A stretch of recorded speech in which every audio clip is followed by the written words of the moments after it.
Hey everybody, welcome to the Abroaders Travel Podcast, your weekly meetup with thousands of entrepreneurs, hustlers, creators, nomads, ninjas, wanderers, and world changers, all seeking to build the skills and connections to live a life without borders. If you want to learn more about what we do or download our entire podcast archive, check out the website, abroaders.com. Happy Wednesday morning, and welcome to another episode of the Abroaders Podcast. I'm AJ here with Erik. And today we're going to talk about earning and redeeming points with the One World Alliance. Alliances offer huge opportunities to maximize the value of your points, but you need the right strategy for earning and redeeming and a solid understanding of how alliances work. So today's episode is a full breakdown of everything you need to know about the One World Alliance. We'll be covering a ton of resources and tools, so be sure to check out the show notes at abroaders.com/one. One is in the word rather than the number, so ONE1. So what's up, man? You just got back from Canada. You're up in near Calgary, right? Yeah, I had an awesome trip to Canada. Went to Banff, Yoho, and Jasper National Parks to do some hiking with my dad.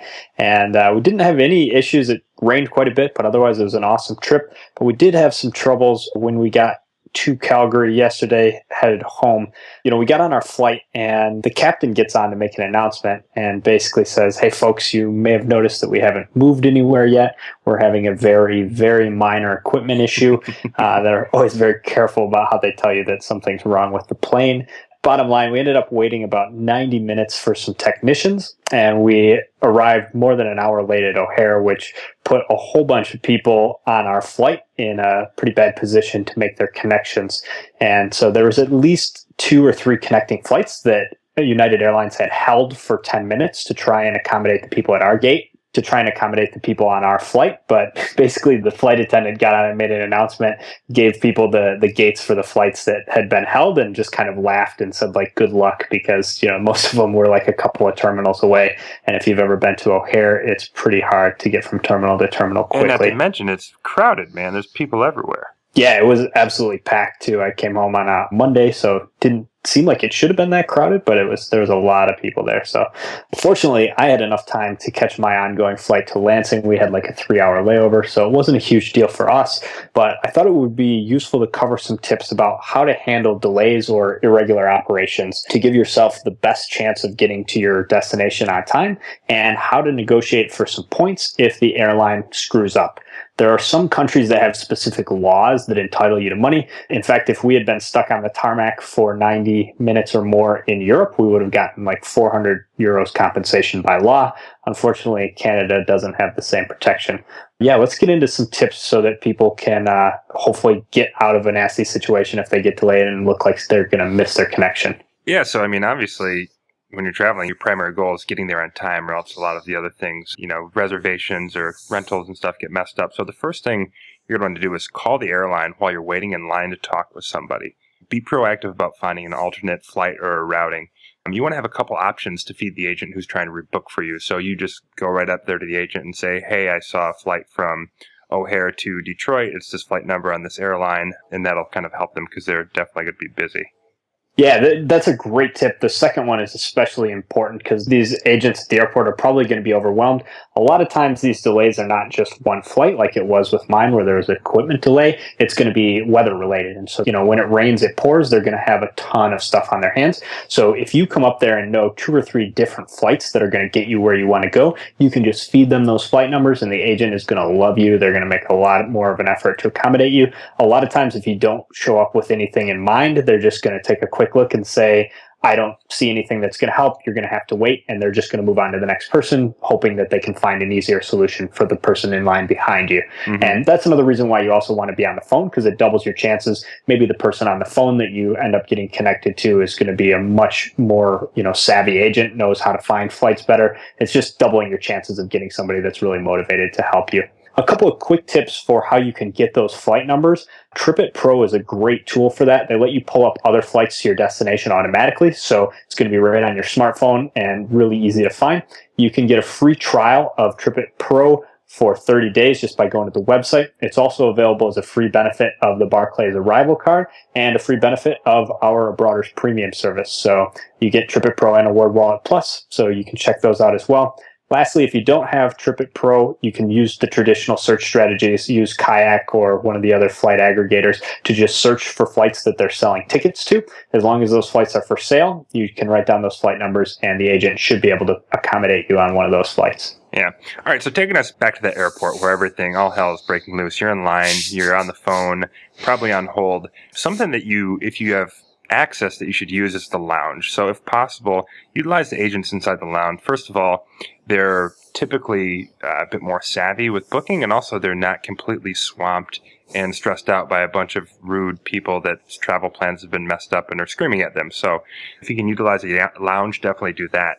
The next thing is when you get someone on the phone or you get to the front of the queue at the airport desk or lounge or whichever agent you're talking to, you'll have a bunch of backup routes to suggest the agent if they can't figure out how to accommodate you on another flight, kind of like we mentioned before.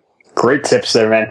And also, by the way, thanks a lot for sending me that screenshot with the tips. We learned something new yesterday. If you've got the United Club access via one of your credit cards, they mail out a couple of free certificates for lounge access each year.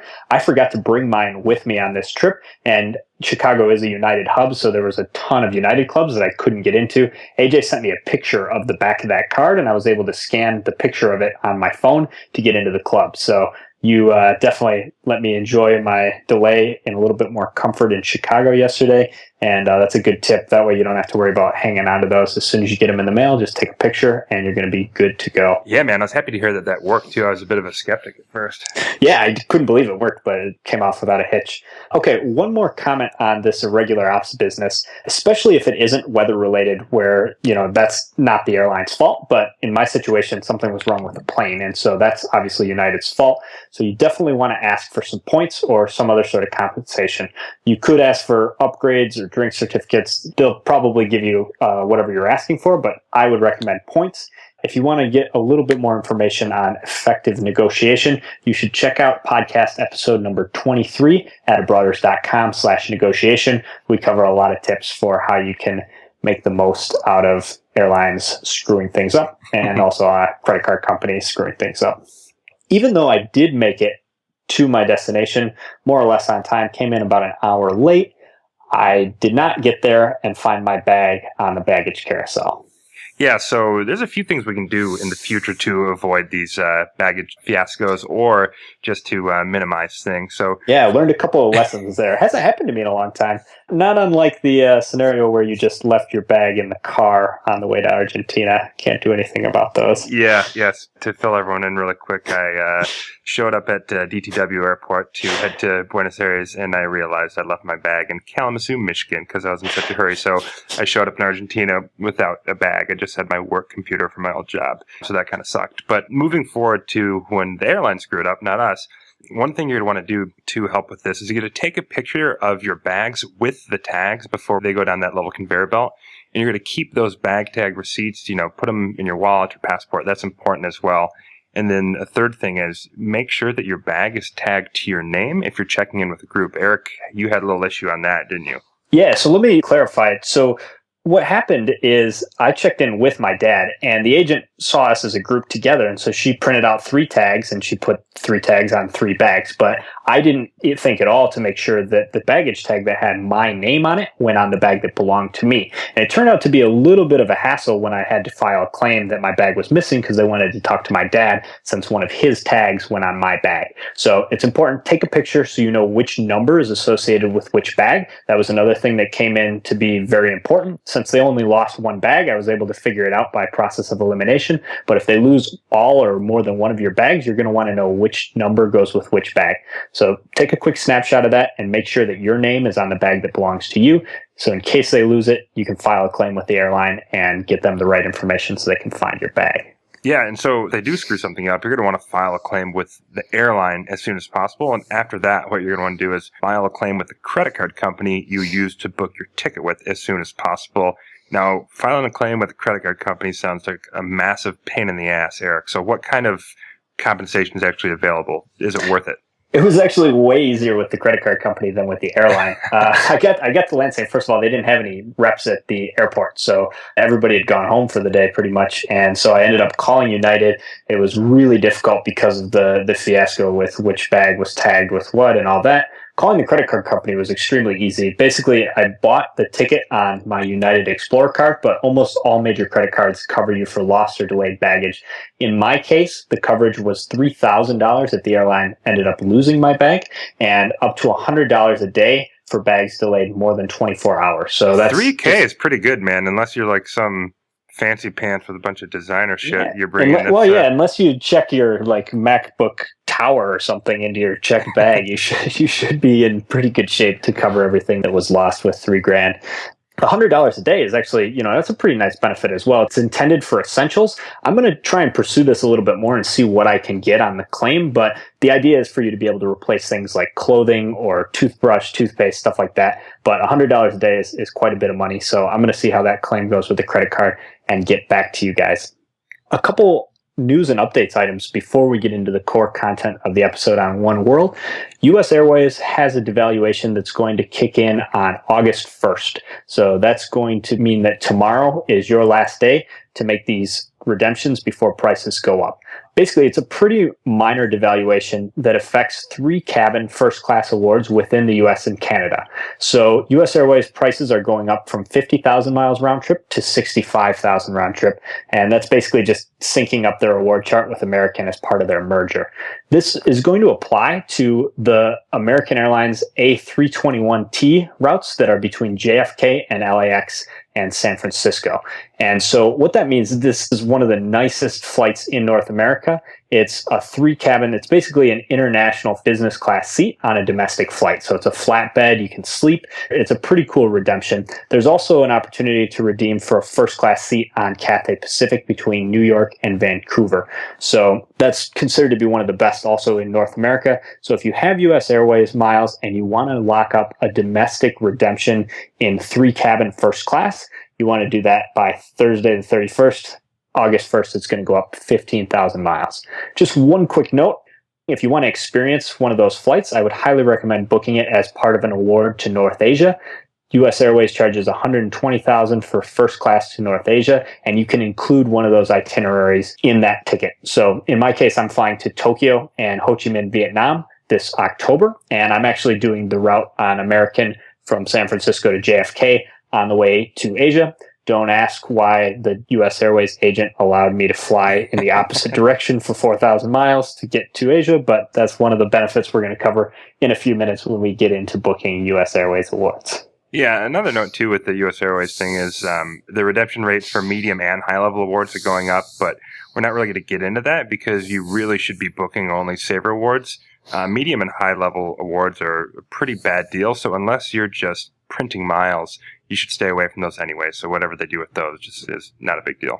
Cool. Last thing on US Airways, they're also ending their partnerships with Singapore and Turkish Airlines tomorrow. So if you want to use your dividend miles to book on one of those airlines, they're both Star Alliance airlines. They used to be partners when US was part of Star Alliance, and US kept those relationships even after they moved to One World. But that ends tomorrow. So keep in mind, if you're going to book one of those, all of your travel has to be on one airline. So if you're going to use US Airways to fly on Singapore, you're going to have to fly only on Singapore. You can't mix in like an American connection to get to your gateway. So take a look at that. Get those booked right away if you're planning on making that happen. All right, so let's get into the core content on One World. We've got a ton of stuff to cover, and we are going to be sharing a bunch of links, as AJ mentioned in the intro. So make sure you check out the show notes at abroaders.com/one, not the number, use the word. Overview of alliances. Starting out, alliances let you leverage the value of your points. And so one of the main things is reciprocal recognition of status. If you're an elite member with American, you're going to get recognition of that status with all of their One World Alliance partners.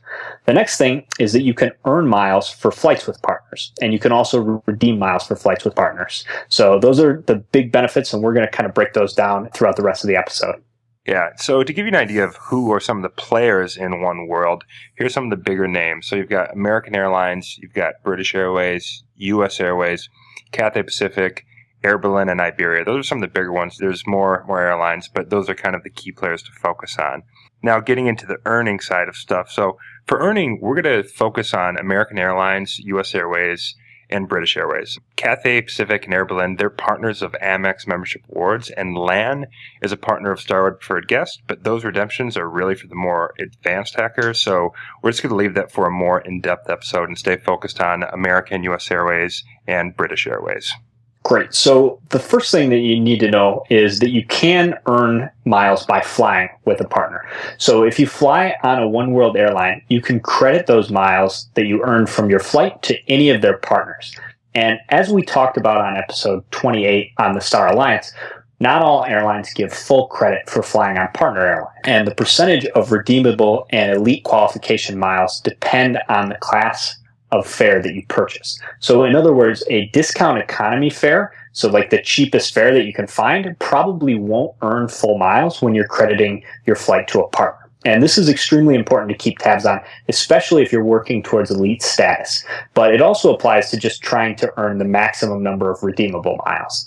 So if you aren't working on elite status with a particular airline, the best strategy is to credit your miles to another airline where you've got inbound sources of points. So in other words, just example, American points are pretty easy to come by. We're going to talk about credit card signups in a second, but there's a lot of ways that you can earn American points. And so if you're not going for status with any One World Airlines, you're going to want to credit all of your miles flown with One World Airlines to American so that you keep them all in a big group. A couple of tips here to make sure that you do get credit when you fly. So let's say I'm going to be flying with a One World airline, let's say TAM. When you buy the ticket from TAM, you want to put your frequent flyer number for the program where you want to receive that miles. So in this case, I know I want to get those miles into American. I want to put my American Advantage frequent flyer number on the reservation so that TAM knows to give me that credit. The next one, and this is really important, is you always want to keep the ticket stub until your points post, because sometimes, especially with airlines that are outside of the US, they have trouble communicating with their partners. So the ticket stub is your proof that you flew that segment. So if I fly TAM, I'm going to hang on to that ticket stub until I see the points in my American account. We've got a link in the show notes to an article about claiming flights with partners to your American account. The process is different for the other airlines, but the guide about American is going to give you a great idea of how it works. So you can use that as kind of a reference point if you're doing research about other airlines. Let's talk about earning rates for partner airlines. Yeah, man, like keeping with TAM. Let's say I'm flying TAM in Brazil and I want to credit to American. What do I do? The first question you're going to have is whether you can earn full points for that ticket. Let's assume that you were being really cheap when you bought your ticket on TAM. You went to the website and you bought the cheapest ticket you could possibly find.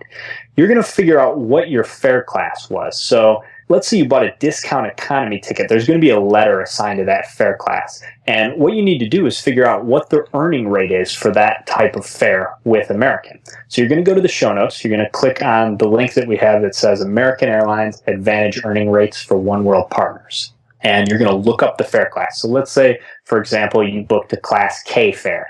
You're going to find the letter K on that list for TAM, and you're going to see what percentage of miles flown you're going to get when you credit those to American. Just another example to hopefully make this even more clear. If I flew Air Berlin and I want to credit those miles to US Airways, I'm going to go to the show notes and I'm going to find the US Airways earning rates. And we've linked in the show notes to US, American, Qantas, British Airways, and LAN and TAM.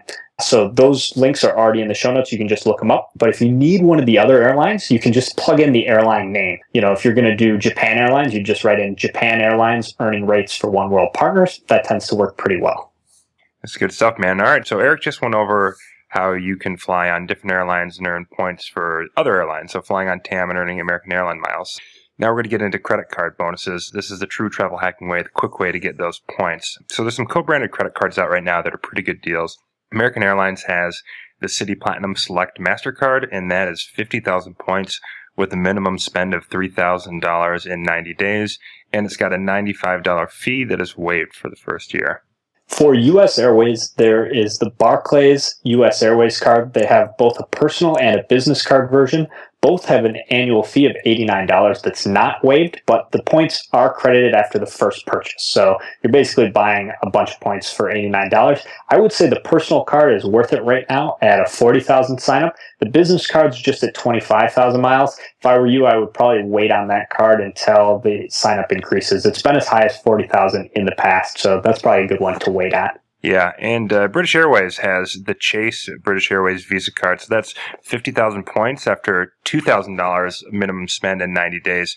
And there's a $95 annual fee that is not waived. So once again, you're, buying 50,000 points for $95, which is a tremendous deal that you should do if you can get approved for that card. And something to keep in mind too, Amex, Starwood Preferred Guest, and Chase, they all transfer to British Airways. So you can check out the top offers we know at any time at abroaders.com/cards. So just go to abroaders.com/cards to check out the best cards available. All right, that sounds really good. Now that we've got a whole bunch of points saved up, let's tell everybody about how they can redeem those three major programs, British Airways, US, and American Airlines. So starting with British Airways, they've got a segment-based distance chart. So what that means is that each segment on your trip is priced out at a certain amount of points. So this is different from other distance-based charts that just add up the total number of miles flown, including all the segments, and have it come out to one price in miles. Okay, so one quick definition here for you guys. A segment just means one flight from one airport to another. So essentially, every time your plane lands, that's a new segment. Okay, so for example, if I book a flight from Detroit to Berlin, but I'm connecting in JFK, that means I pay one price in points from Detroit to JFK, and then I pay another price in points from JFK to Berlin based on how many actual miles I'm flying. So that is how it's a segment-based distance chart. So depending on how many miles you are, if you're in a certain tier or bracket, you do a certain amount of points. So the real way to hack the system is to pick nonstop flights just inside the mileage tier. So, for example, any flights under 3,000 miles are 12,500 points. So it's like from 2,000 to 3,000 miles. And Boston to Dublin is like 2,900 miles. So that is a dynamite redemption because you're just inside that tier. So that's what you want to look for.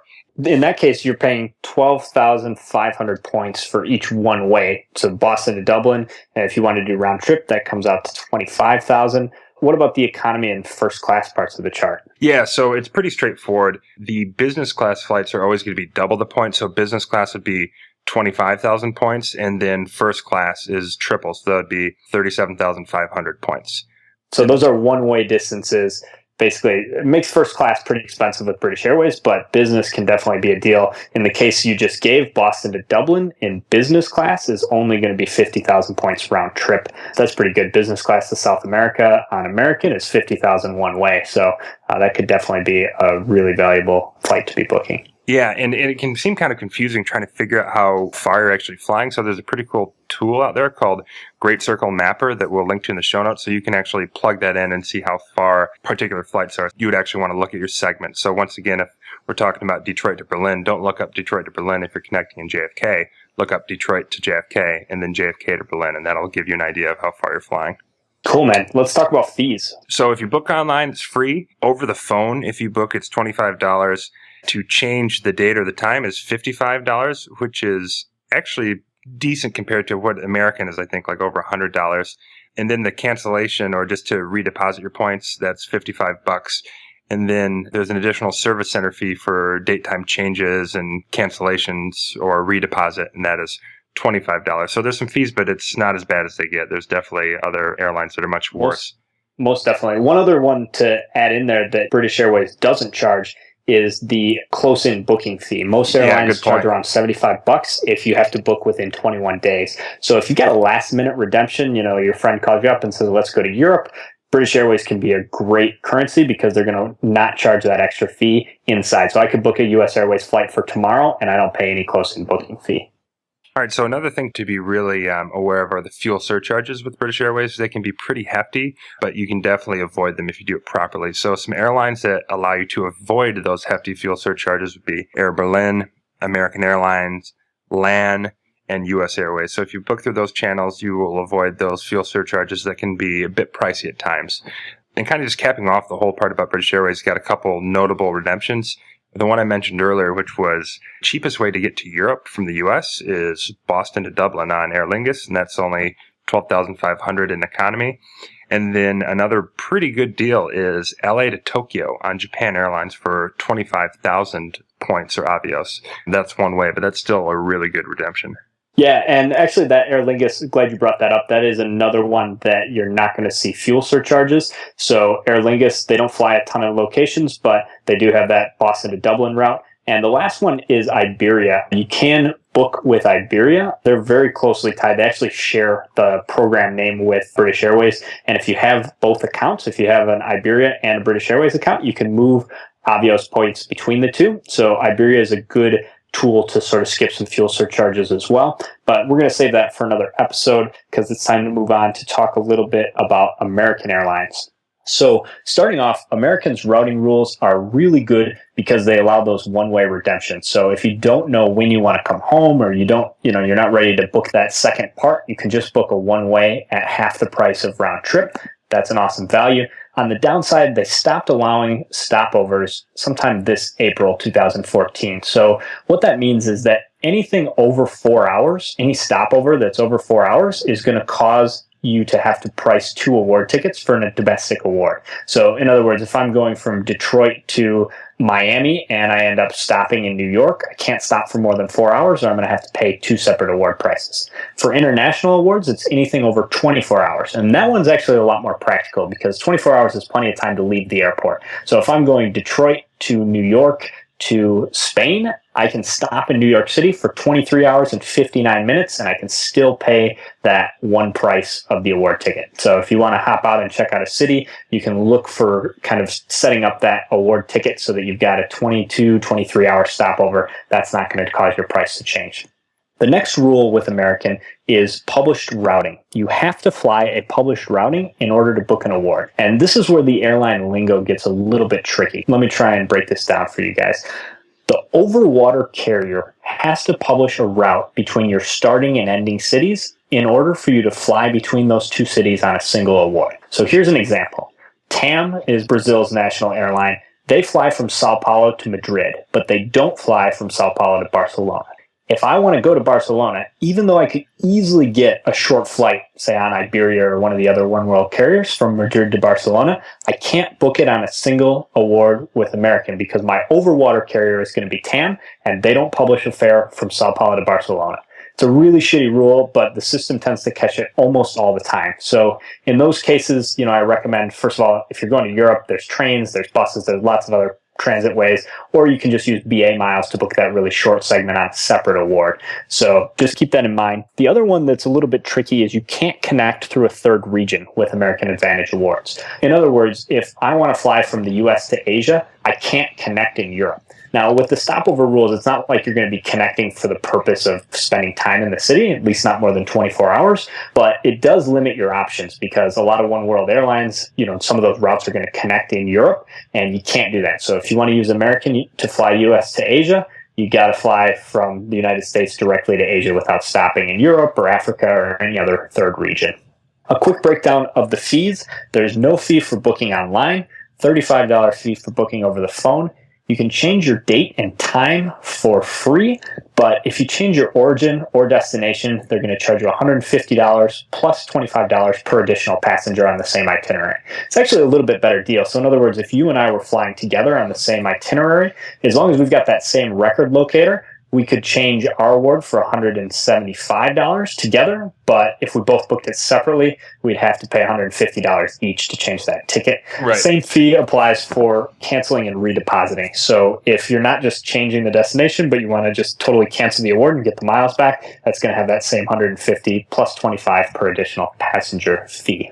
Unlike the US Airways awards, American's system automatically prices award tickets. So AJ is going to talk about US Airways in just a second, but keep in mind with American, their system is better. And since US Airways is merging into American Airlines, the loopholes that we're going to cover here with US are going to go away soon. But it's hard to basically work the system with American because those routing and pricing rules happen automatically in the computer. Yeah. Well, getting into U.S. Airways, so U.S. Airways allows one stopover or one open job per round trip redemption. But unlike American, the stopover, there's some more options and some more flexibility. So the stopover, the rules are it has to be at a One World hub or a U.S. Airways transatlantic gateway city. All right, so quick definition here. When we say hub, we basically mean an airline's home airport. So most airlines have a couple, but a one world hub is any airport that one of the alliance members considers its base of operations. So for example, Iberia is the Spanish national airline. Their hub is in Madrid, Spain. TAM Airlines in Brazil, their hub is in Sao Paulo, Brazil. So that's what we mean. And the same applies to the US Airways Transatlantic Gateway City. US Airways has bases at, I think, Reagan National in Washington, D.C. and Charlotte in Carolina. Mm-hmm. So that's what we mean by hub and transatlantic gateway city. Yeah, we'll link a complete list in the show notes, but some major examples from different regions of the world are Sao Paulo, London, Sydney, Moscow, Hong Kong. So, I mean, all the major regions, there will be cities. And before I get, one thing I want to share is the stopover hack. So, as we've said, you have to be at a One World hub or a U.S. Airways transatlantic gateway city. That's only kind of true. So you can get away with stopovers at non-hubs or non-transatlantic gateway cities if you confidently tell the booking agent that you'd like to stop over somewhere because it's a One World hub. So, for example, I'm on the phone with the booking agent, and I tell them, yeah, and I'd like to stop over in Milan, Italy, seeing that it's a One World hub. So, and the agents probably aren't going to get out of the list and check you on that. So if you do so confidently, you can even get away with stopping over at some cities that aren't listed with the rules for, a One World hub or those gateway cities. That's probably true for a lot of things in life. If you just say it with a little bit of confidence, they're probably not going to call you out. This is a little bit more what I was talking about with American being different. The system has rules that are part of the computer program in place that prevent you from doing those things. US Airways, the agents basically just price it based on what you're telling them. So one example to get into real quick, when I booked my flight to Tokyo and Ho Chi Minh, Vietnam that I mentioned earlier, it was really important that I mentioned that Tokyo was my destination. So the way that I worded the ticket, saying that I was going to Tokyo and then my home trip was from Tokyo with a stopover in Vietnam back to the US, that made a difference in 40,000 miles, because if I had said that my destination was Vietnam, they were going to price it differently. Mm-hmm. So you can really manipulate things if you know the rules about US Airways and how they price those awards between regions. Let's get into some fees and some rules. So change fee, $150. So that's changing a date, a route, a flight, and that's obviously got to be prior to departure. You can't make changes after travel begins, even if it's further down your itinerary. And unlike British Airways, there is that close-in booking fee, and that's $75. So that's what Erik was talking about. If you make a last-minute booking, or even within a week or two of the flight, you're going to have to pay an additional $75. One benefit as far as the rules and fees go is you can hold an award for 3 days or 72 hours. And a really nice thing is you don't even need the sufficient amount of miles to actually hold that award. Yeah, that's a big deal. American actually has 5-day holds, and those also you don't need to have sufficient miles. So you get 5 days to hold an American award, and the American also does charge that $75 close-in booking fee. The no changes after travel begins that you mentioned a second ago, that's actually rather unique to US Airways. It's not true with British or with American, at least not to my knowledge. So make sure you pay attention to that. If you take your first flight, so let's say you're flying from the US to Europe with a stopover, if you take that first flight, you can't change anything else. You're going to have to forfeit the miles if something happens and your itinerary can't be completed. So make sure that you're good to go before you step on that first flight, because you can't go back with US Airways. Yeah, good point and good clarification there. Hey man, off the top of your head, what are some notable redemptions if you do have miles in your US Airways account? Where should you be looking to go to get good value? So US Airways still is hanging on to that first class award to North Asia at 120,000 miles. Business class is 110, so you're definitely in really good shape to book in first class, only 10,000 miles for a big upgrade in terms of your flights. You've also got South Asia, which is available in business for 120,000. The first class is 160. So that's where I was saying it's important to mention the way that you're routing it in a specific way to the US Airways agent. If you've got questions on that, you can send us a question to support@abroaders.com. We're already running pretty long for this episode, a ton of information. So I want to jump in and real quick tell you guys how to find award availability in the One World Alliance. So there's a couple of websites that are going to be your key tools. American's website is my favorite if it displays the airlines I'm looking for, because it has that calendar view. It lets you look at a whole bunch of days at the same time. And American's website is going to display availability for Air Berlin, Alaska, which is not a One World, but it is a partner of American, British Airways, Finnair, Qantas, Royal Jordanian, and US Airways. So you can use the American site if you're looking for flights on one of those airlines.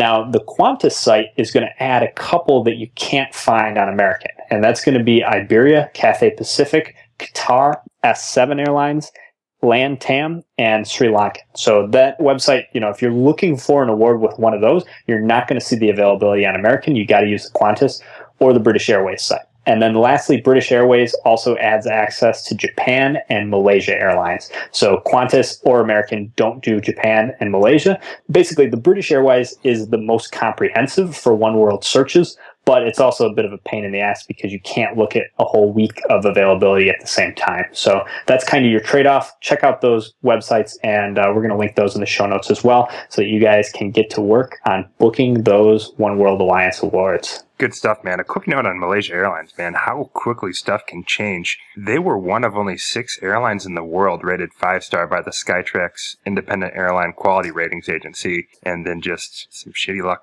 When I came across that on the One World website, and I was just like, wow, man, the airline that's, notorious for having issues right now was one of the elite ones before they had a little bit of bad luck.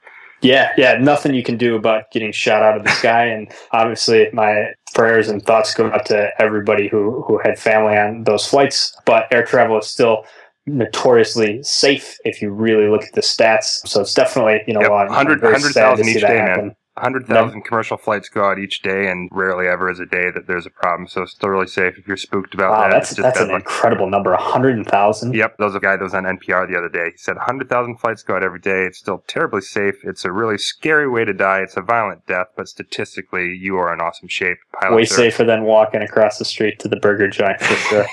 Exactly, all right, guys, we are out of time. This was a long episode. I hope you guys found that valuable. Do send us feedback to support@abroaders.com. We did a couple of interviews the last 2 weeks. We think that stuff's pretty cool as well, but we'd love to hear from you. Tell us how we're doing if you want to hear more nitty-gritty, down and dirty travel hacking stuff, or if you're still interested in the other things. We want to hear from you. I am very excited about this week's International Jam. I spent 11 days in the beautiful Canadian Rockies, and hanging out with our northern neighbors inspired me to put one of their own into the International Jam queue. Don't worry, we would never play Nickelback on this show. Canadian music legend Gordon Lightfoot wrote this ballad to tell the story of the Edmund Fitzgerald, an American freighter that went down with a 29-man crew in November on Lake Superior in 1975. Lightfoot himself said in an interview he considers this song, which reached as high as the 2nd spot on the U.S. Billboard charts, to be his finest work, and I couldn't agree more. We'll be back next Wednesday, 8 a.m. Eastern Standard. Wherever you are, travel safe. Good pick on the International Jam, man. I knew you'd like that, buddy. We'll see you guys later. All right, safe travels. The wind in the wires made a tattletale sound, and the wave broke over the railing. And every man knew, as the captain did too, 'twas the witch of November come stealing. Hey, brothers, don't be shy. Hop over to the website and join our email list for exclusive travel hacking content.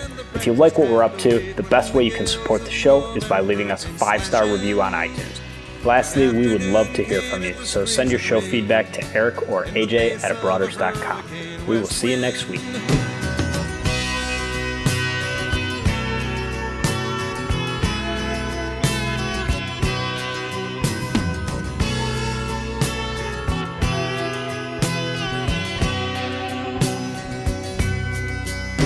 When supper time came, the old cook came on deck saying,